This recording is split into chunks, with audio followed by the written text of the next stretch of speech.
नमस्कार, video bulletin में आप सभी का स्वागत है। पेश है आज के मुख्य समाचार। बीती शाम राजकमल चौराहे पर भाजपाइयों द्वारा केंद्र में लगातार तीसरी बार पीएम मोदी के नेतृत्व वाली सरकार का गठन होने के उपलक्ष्य में जश्न का आयोजन किया गया, जिसके दौरान कुछ अति उत्साही कार्यकर्ताओं ने राजकमल चौराहे पर सीताराम बाबा मार्केट पर शिवसेना उद्धव बालासाहेब ठाकरे पार्टी की ओर से लगाए गए नवनिर्वाचित सांसद बलवंत वानखड़े के विशालकाय फ्लेक्स को फाड़ दिया। इस घटना के चलते राजकमल चौक पर चल रहे भाजपाइयों के जश्न में एक तरह से विघ्न पड़ गया, क्योंकि इसकी जानकारी मिलते ही शिवसेना उबाठा के पदाधिकारियों का भी राजकमल चौराहे पर जमावड़ा लगना शुरू हो गया, जिसके चलते भाजपा व शिवसेना के कार्यकर्ता आमने सामने हो गए और दोनों के बीच तनाव वाली स्थिति बन गई। ऐसे में बंदोबस्त हेतु तैनात पुलिस ने बड़े संयम के साथ काम लेते हुए दोनों पक्षों को समझा बुझाकर शांत किया। साथ ही इस बारे में मिली शिकायत के आधार पर 25 से 30 लोगों को नामजद करते हुए 7 आरोपियों की शिनाख्त की गई और देर रात तक सिटी कोतवाली के डीबी पथक ने 7 आरोपियों को गिरफ्तार भी कर लिया, जिनसे पूछताछ करते हुए अन्य लोगों की तलाश की जा रही है। बीती रात राजकमल चौराहे पर हुई घटना को लेकर कांग्रेस नेत्री व विधायक यशोमती ठाकुर ने संताप व्यक्त करते हुए कहा कि ऐसे उन्मादी लोगों को जैसे का तैसा उत्तर देना हमें आता है और समय आने पर ऐसे लोगों को जवाब जरूर दिया जाएगा, साथ ही सड़क पर उतरकर आंदोलन भी किया जाएगा। विधायक यशोमती ठाकुर ने पूर्व सांसद नवनीत राणा का नाम लिए बिना कहा कि विगत 5 वर्षों में वे ऐसे ही नौटंकियां करती रही, इसका हमें पूरा अंदाजा है। इसके साथ ही गत रोज राजकमल चौराहे पर भाजपा की ओर से किए जा रहे जल्लोष के दौरान कुछ युवकों द्वारा जिले के सांसद बलवंत वानखड़े के बैनर व पोस्टर फाड़ दिए जाने की घटना को लेकर निषेध जताते हुए कांग्रेस के पदाधिकारियों ने सिटी कोतवाली पुलिस स्टेशन के थानेदार को ज्ञापन सौंपा और पोस्टर फाड़ने वाले लोगों के खिलाफ त्वरित कार्रवाई किए जाने की मांग उठाई। 17-18 जणांवर कारवाई केली, तो एक विषय झाला। पण आता त्याच्यानंतर निवडून आलेला हे काल जे लोकांनी केलं, काल जे बळवंत वानखडे यांचे पोस्टर फाडले, हे चांगलं कृत्य होतं काय?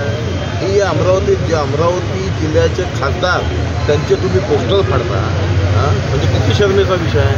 म्हणून हे काही तो विषय नव्हता। काही लोकांना इथं अमरावती जिल्ह्यामध्ये दंगा घडवायचा आहे। आम्ही 4 तारखेपासून आमचं कंटिन्यूस फेस म्हणणं आहे। काही लोक त्याच्या मागं लागलेले आहे। याचा मास्टर माइंड कोण आहे याचा त्वरित पोलीस प्रशासनाने याचा शोध घ्यावा, नाही तर अमरावती शहरामध्ये काही लोक दंगा घडवण्याशिवाय राहणार नाही, हे आमचं स्पष्ट मत आहे। काल जी काही घटना घडली ती अतिशय निषेधार्ह आहे। आज ते या जिल्ह्याचं नेतृत्व देशाच्या सर्वोच्च सभागृहामध्ये करून राहिले आणि ज्याचा ते उल्लेख करून राहिले की आम्ही 4 तारखेला जे घडलं ते काँग्रेसचे कार्यकर्ते नव्हते, पण काल जे घडलं ते युवा स्वाभिमानचे कार्यकर्ते होते। आग लावायचा प्रयत्न कोण करून राहिलं? आणि म्हणणं असं आहे की आम्ही तर एवढा संयमाने घेतलं की रॅलीसुद्धा नाही निघाली। अजूनही विचार करा तुम्ही, विजयी रॅली नाही निघाली अजून याची निवडणुकीची। समजा याच्या विपरीत परिस्थिती असती तर या शहरामध्ये असं घडलं असतं का कधी, किंवा रॅली पण नाही निघाली विजयाची? एवढं करून सुद्धा या शहरातील लॉ अँड ऑर्डरचं डिस्टर्ब करण्याचा कोणी प्रयत्न करणे योग्य गोष्ट नाही। सर्वांनी संयम ठेवला पाहिजे। निवडणुकीमध्ये हारणं जिंकणं, पराभव जिंकणं, विजय ह्या सगळ्या गोष्टी होतच असतात। आता पराभव स्वीकारण्याची पण माणसांनी तयारी ठेवली पाहिजे ना। त्याचं खापर कोणावर तरी फोडायचं आणि यांनी असं केलं बरोबर नाही। हे शहर जे आहे व्यापारी शहर आहे, तिथे जर काही शांतता डिस्टर्ब झाली तर या शहरातल्या नागरिकांना नुकसान होतं, व्यापाऱ्यांचं नुकसान होतं। इससे पहले बीती शाम अमरावती में भाजपा नेताओं, पदाधिकारियों, कार्यकर्ताओं द्वारा पीएम मोदी के लगातार तीसरी बार देश के प्रधानमंत्री के तौर पर पद व गोपनीयता की शपथ लिए जाने का जगह जगह पर जश्न मनाया गया, जिसके तहत सबसे मुख्य जलसा राजकमल चौराहे पर हुआ, जहां सीताराम बाबा मार्केट के सामने विशालकाय LED स्क्रीन लगाकर दिल्ली में चल रहे शपथ ग्रहण समारोह का सीधा प्रसारण दिखाया गया। और जैसे ही पीएम मोदी ने पद व गोपनीयता की शपथ ली तो राजकमल चौराहे पर मौजूद हजारों भाजपा समर्थकों की भीड़ ने जल्लोष मनाना शुरू किया। इसके साथ ही अमरावती शहर के जवाहर गेट, नवाते चौक, तपोवन प्रभाग व विलासनगर सहित कई परिसरों में भाजपा समर्थकों की ओर से देश में लगातार तीसरी बार पीएम मोदी के नेतृत्व वाली NDA सरकार बनने की खुशी मनाई गई।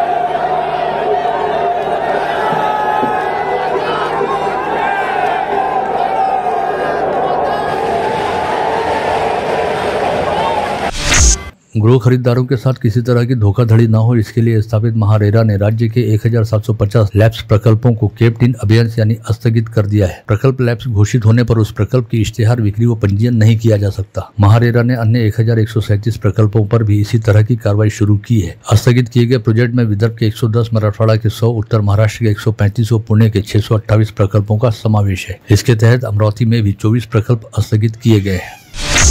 आज पूरा दिन अमरावती शहर सहित जिले में मौसम बदलीला बना हुआ था, जिसकी वजह से आज दिन भर उमस बनी हुई थी। वहीं शाम 4 बजे के आसपास हल्की बूंदाबांदी शुरू होने के साथ ही 5 बजे के आसपास झमाझम पानी बरसना शुरू हुआ, जिसके चलते उमस के कम होने के साथ ही गर्मी से भी थोड़ी राहत मिली। मौसम विज्ञानी अनिल बंड के मुताबिक यह मानसून पूर्व बारिश है और अमरावती सहित विदर्भ क्षेत्र में 15 जून के आसपास मानसून सक्रिय होगा।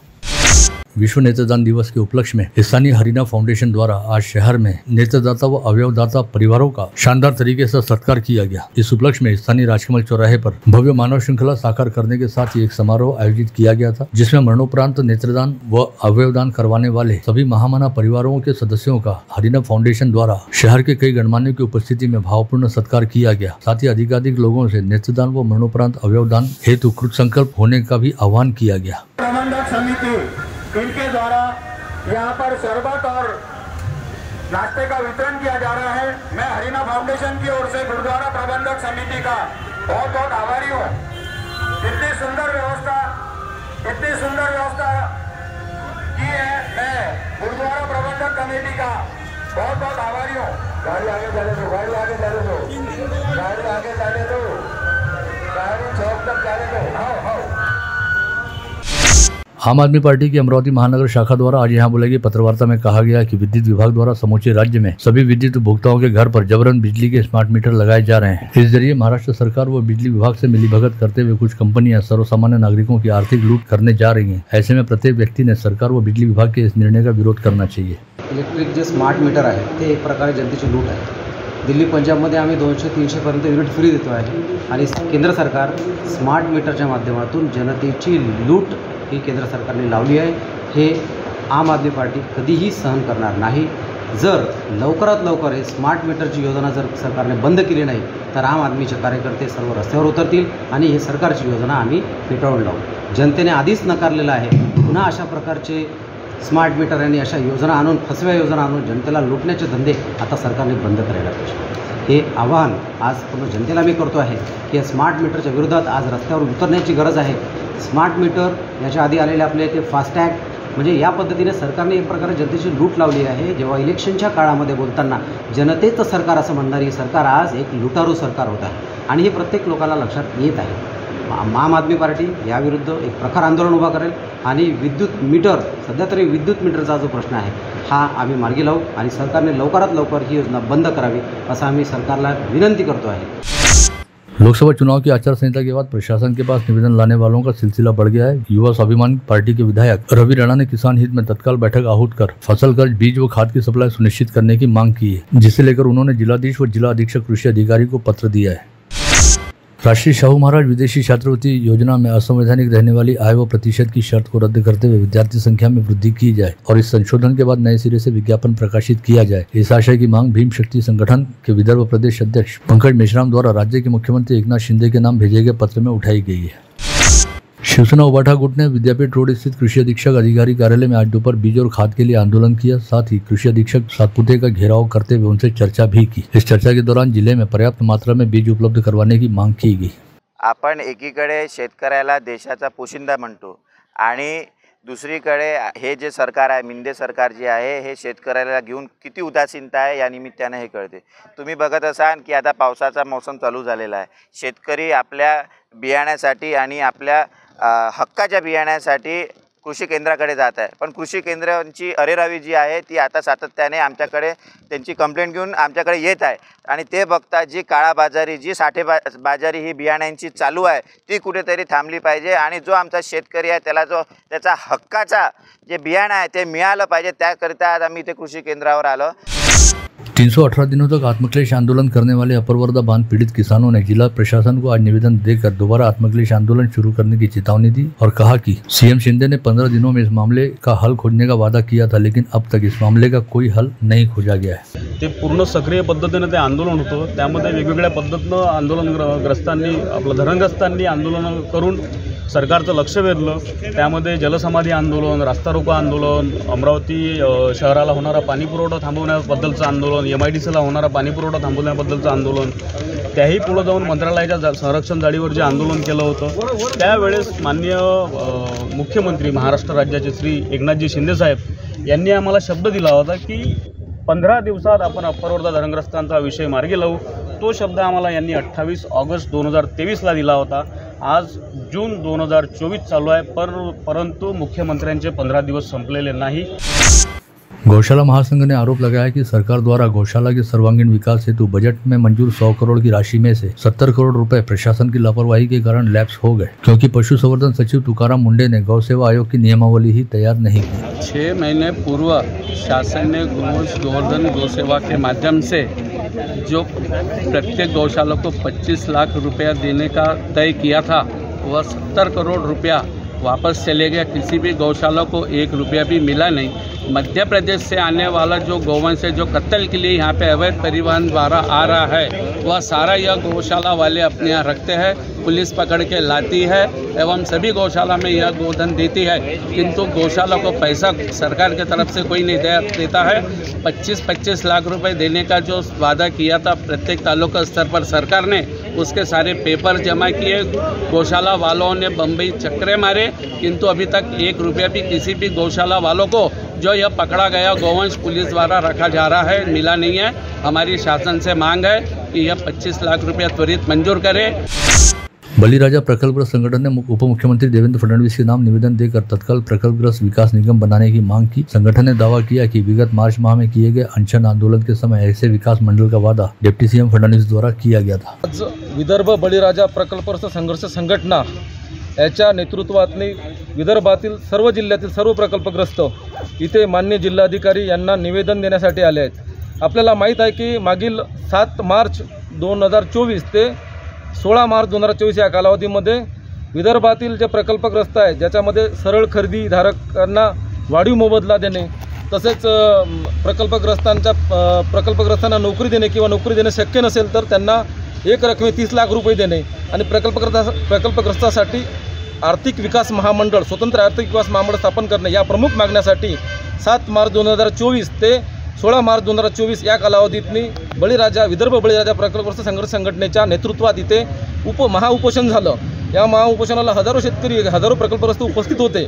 त्यावेळेस शासनाने माननीय उपमुख्यमंत्री यांच्यासोबत प्रकल्पग्रस्त संघर्ष संघटनेची बैठक लावून तिथे आचारसंहिता असल्यामुळे त्याच्यानंतर बैठक लावून त्याचा याबाबत सकारात्मक निर्णय घेऊन न्याय देण्याचं पत्र दिलं होतं आणि त्या संदर्भातने आता आचारसंहिता 4 तारखेला संपली आहे। 6 तारखेला त्याचं पत्र प्रकाशित झालं।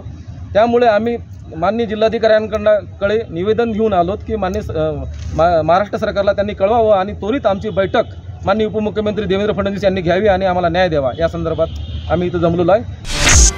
मोर्ची वरुड विधानसभा क्षेत्र के विधायक देवेंद्र भुयार ने वरुड तहसील के जरूर में रहने वाले राजपोटे नामक 14 वर्षीय बच्चे के पैर की हड्डी की सर्जरी के लिए 2,40,000 रुपए खर्च किए। इस बच्चे को विधायक भुयार ने मुंबई के MRCC अस्पताल में भर्ती कराया, जहां पर मरीज का इलाज निःशुल्क हुआ। भानखेड़ा रोड पर अमर शहीद संत कौरराम धाम के यात्री निवास का निर्माण शहर के गणमान्यों के हाथों रविवार को किया गया। 14 एकड़ में प्रस्तावित विश्व स्तरीय कौरराम धाम के निर्माण की सभी रुकावटें खत्म होने के साथ अब यात्री निवास का निर्माण शुरू हुआ है, जिसके निर्माण में आराधना समूह के संचालक हवलानी बंधुओं द्वारा योगदान दिया जा रहा है। और इस यात्री निवास के निर्माण हेतु प्रत्येक रविवार को सिंधी समाज बंधुओं द्वारा कार सेवा की जाएगी। आगामी 18 जून को मनाई जाने वाली ईद उल अजहा हेतु पुलिस प्रशासन ने आज सभी संबंधित विभागों की बैठक लेकर तैयारियों का जायजा लिया, जिसके तहत महानगर पालिका को अच्छे कंटेनर उपलब्ध कराने हेतु कहा। साथ ही त्योहार के मौके पर सभी लोगों से साफ सफाई पर ध्यान देने हेतु कहा गया। पुलिस आयुक्त कार्यालय की ओर से वसंत हॉल में आयोजित इस बैठक में अघोषित लोड शेडिंग भी नहीं करने हेतु आवश्यक निर्देश जारी किए गए। राजापेट पुलिस थाना क्षेत्र अंतर्गत रहने वाली 17 वर्षीय नाबालिग लड़की का 3 लोगों ने अपहरण करने के साथ ही उसके पेट पर चाकू लगाकर उसे जान से मार देने की धमकी दी। साथ ही उसके पास से 5,000 रुपए भी लूट लिए। मामले की शिकायत मिलते ही राजापेट पुलिस ने गौरव उर्फ गोलू ठाकरे सहित अन्य 2 लोगों के खिलाफ विभिन्न धाराओं के तहत आपराधिक मामला दर्ज किया। फ्रेजरपुरा पुलिस थाना क्षेत्र अंतर्गत मार्डी रोड पर सेंट जॉर्ज स्कूल के पास रविवार शाम 6 बजे अमरावती से आरवी जा रही एसटी बस पर अज्ञात युवकों ने पथराव किया, जिससे बस चालक को चोटें आई और बस के शीशे भी टूट गए। पुलिस ने बस चालक वीरेंद्र गाठे की शिकायत पर अपराध दर्ज करते हुए जांच शुरू की है। पल्सर बाइक का संतुलन खोकर हुए हादसे में परतौड़ा निवासी युवक के सिर व मुंह पर गंभीर चोट आने की घटना विगत 8 जून को घटित हुई। यह हादसा मोर्ची वरुड़ मार्ग स्थित दापुरी गाँव के निकट घटित हुआ। शारदा नगर परिसर में रहने वाले आदित्य ढोके नामक 24 वर्षीय युवक को अज्ञात व्यक्ति ने मोबाइल फोन पर कॉल करते हुए उसके नाम से ईरान भेजे जा रहे पार्सल में आपत्तिजनक वस्तु रहने की बात कही और उसे इस मामले से बाहर निकालने का झांसा देकर उसके बैंक अकाउंट से 11.25 लाख रुपए उड़ा लिए। साइबर पुलिस मामले की जांच कर रही है। राजापेट पुलिस थाना क्षेत्र अंतर्गत किराए का कमरा लेकर रहने वाली 23 वर्षीय युवती को एक अज्ञात व्यक्ति ने मोबाइल फोन के जरिए व्हाट्सएप मैसेज भेजते हुए एक रात के लिए होटल पर मिलने हेतु आने कहा और ऐसा नहीं करने पर उसके वीडियो को वायरल करने की धमकी दी। शिकायत मिलने पर राजापेट पुलिस ने मैसेज भेजने वाले अज्ञात व्यक्ति के खिलाफ आपराधिक मामला दर्ज करते हुए जाँच शुरू की। परतौड़ा पुलिस थाना क्षेत्र अंतर्गत रहने वाली 32 वर्षीय महिला से मां के ऑपरेशन हेतु रकम उधार लेने के साथ ही उसे विवाह का झांसा देते हुए उसके साथ जबरन दुराचार किए जाने का मामला सामने आया। परतौड़ा पुलिस ने गोपालनगर निवासी मनीष आहूजा के खिलाफ आपराधिक मामला दर्ज करते हुए जांच शुरू की। मंगरूर दसगिर पुलिस थाना क्षेत्र अंतर्गत एक नाबालिग लड़के के साथ अप्राकृतिक कृत्य किए जाने की घटना उजागर हुई है। इस मामले में शिकायत मिलने पर पुलिस ने नाना उर्फ सौरभ ढाकने के खिलाफ आपराधिक मामला दर्ज किया। अमरावती फसल मंडी में मातेरा जमा कर उसे चुपचाप बेचने का प्लान उजागर हुआ। मंडी समिति ने यह मातेरा जब्त किया। बारिश का सीजन शुरू होने से अनाज यार्ड की साफ सफाई और व्यापारियों का माल बाहर निकालने की कार्रवाई के बीच यह मामला उजागर होने की बात सामने आई है। मंडी समिति द्वारा 8 क्विंटल मातेरा जब्त किए जाने की जानकारी दी गई है। बार बार लैंगिक शोषण के बाद प्रेमी द्वारा शादी से इनकार किए जाने से हताश 24 वर्षीय युवती ने जहर गटक कर खुदकुशी कर ली। इस मामले में मृतका के भाई की शिकायत पर दत्तापुर पुलिस ने बिल्ली गांव में रहने वाले गिरीश पाटिल के खिलाफ आपराधिक मामला दर्ज किया। सुरक्षा दीवार नहीं रहने के चलते एक कुएं में 12 नीलगाय गिर गई, जिसमें से 7 की मौत हो गई। यह घटना रविवार की शाम 6:30 बजे के आसपास घटित हुई। अथक परिश्रम के बाद वन विभाग व मनपा के रेस्क्यू दल ने इन प्राणियों को बाहर निकालने में सफलता प्राप्त की। 3.5 लाख रुपए दहेज देने से इनकार करने पर दूल्हे ने रिश्ता तोड़ दिया। इस कारण संबंधित परिवार ने गाड़गीनगर थाना पहुंचकर शिकायत दर्ज कराई। पुलिस ने धीरज राउत नामक सैनिक युवक के खिलाफ आपराधिक मामला दर्ज किया। पथरोड पुलिस थाना क्षेत्र अंतर्गत परतौड़ा मार्ग के सातमंडी नदी के पुल पर तेज रफ्तार दौड़ रही कार नदी के पुल की सुरक्षा दीवार से टकरा गई। इस हादसे में कार में सवार 4 वर्षीय बच्चे सहित 2 लोगों की मौत हो गई, वहीं 3 से 4 लोग घायल हुए। कोंडेश्वर रोड के मारुति मंदिर के पास स्थित खेत के पेड़ पर अंजनगांव वारी निवासी संतोष भूरे नामक 47 वर्षीय व्यक्ति का शव फांसी पर लटका बरामद हुआ। मृतक के शरीर पर जख्म रहने के चलते इस घटना को लेकर कई तरह की चर्चाएं चल रही हैं। ग्रामीण पुलिस की स्थानीय अपराध शाखा ने 7 मामलों में वांछित पशु चोर आरोपी मोहम्मद नूर मोहम्मद नासिर को परतौड़ा क्षेत्र से धर दबोचा। वहीं अब उसके अन्य साथियों का पुलिस पता लगा रही है। धारनी के निकट धूलघाट में शराब के नशे में धुत ऑटो रिक्शा चालक ने अपनी गाड़ी तेज रफ्तार से चलाते हुए विपरीत दिशा से आ रही दुपहिया व एक ऑटो को जोरदार टक्कर मारी। इस हादसे में दुपहिया पर सवार एक महिला की मौत हो गई, वहीं उसके पति सहित 5 लोग घायल हो गए। यवतमाल जिले के बाबुलकर तहसील अंतर्गत आने वाले अल्लीपुर खेत परिसर में तेज हवाओं के साथ बारिश शुरू होने के बीच गाज गिरने से 21 वर्षीय युवा भेड़ पालक की मौत हो गई। गोगामल वन्यजीव विभाग अंतर्गत आने वाले ढाकना वन परिक्षेत्र के जूनापानी जंगल में मवेशियों को चराने गए चरवाहे पर 3 भालुओं ने अचानक हमला कर दिया। इस हमले में प्यारेलाल भिलावेकर नामक चरवाहा मामूली रूप से घायल हुआ और जैसे तैसे भालुओं के जंगल से छूटकर अपनी जान बचाने में सफल रहा।